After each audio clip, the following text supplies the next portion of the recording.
Hey folks, today we're making a super simple tomato sauce. If you can find one that's easier to make and better, I will eat my hat. First of all, you need 1 tablespoon of tomato puree, 1 teaspoon of sugar, 1 onion, 1 tin of tomatoes, a garlic clove and some vegetable stock. I'm using homemade, but a cube is fine. Now first off, what you need to do is chop up the onion nice and fine and throw it in a microwave safe mixing bowl. After that, finely chop the garlic and add it to the bowl as well.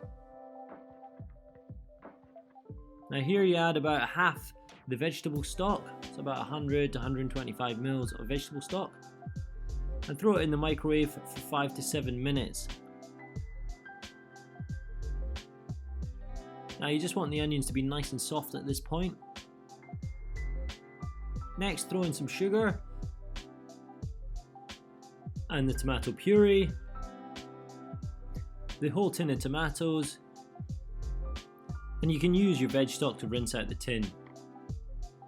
Throw in the remaining stock. Now we just season it with a little bit of pepper and a dash of salt, and then we chuck it in the microwave for a further 10 minutes. Beautiful stuff. Afterwards, we blend it up. Now be very careful because this is hot and you don't want to get splashed with this boiling hot sauce. And then chuck it in the microwave for a further 2 minutes and you are done. Feel free to add in the comments if you have a better recipe because I have my doubts. Enjoy.